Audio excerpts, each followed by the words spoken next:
السلام عليكم، صباح الخير يا جماعة. جمعتكم مباركة يا شباب. қалдарыңыз қалай? كيف تسير أموركم؟ Емтихандар бітті, демалыс басталды, машалла. Демалыс, бірақ демалмайсыздар ғой, демалысты сіздер. Жаттап жатсыздар. Машалла, күш қуат берсін Алла Тағала. Гигабайт жетіп жатыр ма әйтеуір? Біз мына танытпай суретке түсуге баратырмын. Кадр бөлімі сәби кезінде түскен сурет жарамайды. Қазіргі қартайғандағы ажуз кезіндегі сурет алып кел деп жатыр. Соған баратырмыз. Ладно, әл-мухим. Сол сурет демекші, сол кездегі біраз нәрсе еске түсіп жатыр. Қазір қарасам. Араб тіліне маған база қалыптастырған екі кісіге қарыздармын мен. Маған база қалыптастырған мықты. 20 жылдан аса уақытта мен сол базаны қолданып келе жатырмын. Ол база болмағанда мүмкін ешқандай нәтижеге жете алмайтын едік деп ойлаймын да. Бірінші кәдімгі база, сөздік қорды қалыптастырған, сөйлемнің құрылымын үйреткен, практика арқылы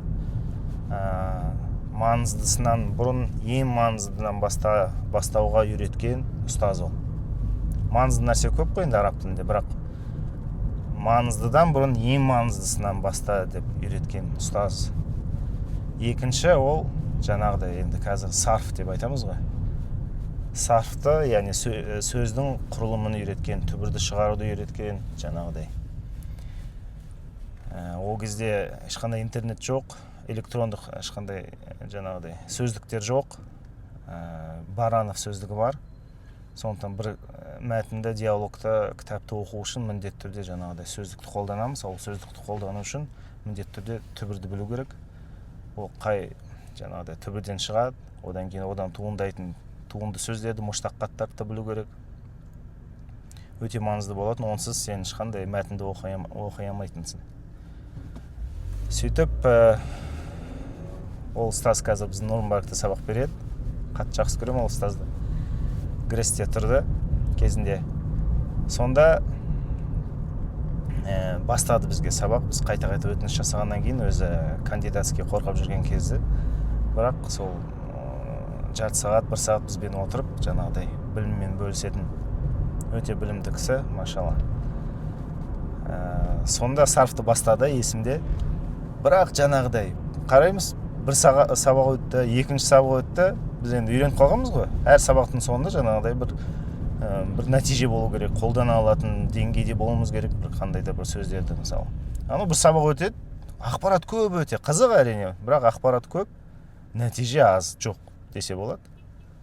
Сонда не нәрсені қолданамыз дегенде ешқандай сұрақ тұрады сабақтың соңында. Сөйтіп айттық, ұстаз, нақты нәрселерді үйренейікші, қазір қолданатын нәрсе бар ма? Дегенде ол кісі жарайды, ондай болса деді. Сол аузан, жаңағыдай аузанул ашара өткенде мен айтқан сіздерге неміс шығыстанушы ұсынған жүйеге ұқсайды. Одан кейін барып сол түбір етістігінен туындаған етістіктерді, олардың жіктелуі, осы шақ, мудари, өткен шақ, әмір, одан кейін содан туындаған исм фаил, исм маф'ул, маздарлардың қызметтерін, солардың бәрін өттік та. Енді есімде көп сабақ өткен жоқпыз. Ары кетсе 5 сабақтың асқан жоқ енді. Мүмкін 3-4 сабақ алғанымыз. 3-4 сабақтың ішінде біз база алып шықтық сарфтан. Сөйтіп, сол базаны күні бүгінге дейін қолданып келе жатырмын. Өткенде де сол кезде менімен бірге бастаған бір досыммен кездестік Нұрмбаракта, Каракчайда. Сол кісі де айтады маған, сол жігіт. Есінде ме? Сол кезде ана кісі ұстаз бізге қалыптастырған база, машалла, әлі де қолданып келе жатырмын дейді. Бұдан не нәрсе шығарамыз? Қанша нәрсені жаттасақ та, ол ғылым, білім, өтіп жатқан дәрістер қаншалықты маңызды болса да, кейде ең маңызды нәрселерге фокус бөлу аз болса да, бірақ сол ең маңызды нәрсеге фокус бөлу маңызды екен. Сол жеткілікті болады екен бізге. Мені көрдіңіз бе? Қанша жыл бойы біз оқып келе жатырмыз, және басқаларға да иншалла Алланың қалауымен пайдасы тиіп жатыр. Сондықтан бұл жерде өте маңызды нәрсе тәркиз жасау. Ең дұрыс, ең маңызды нәрсеге тәркиз жасауды үйрену керек. Оны қалай білесіз? Әр сабақтың соңында өзіңізге сондай сұрақ қойыңыз. Мен бұл сабақта не нәрсені қолдана аламын? Іс жүзінде. Міне, осы сұраққа болатын жауап сіздің сабағыңыз өткізіп жатқан уақытыңыз қаншалықты тиімді, қаншалықты нәтижелі екенін көрсетеді. Уаффақакумуллах.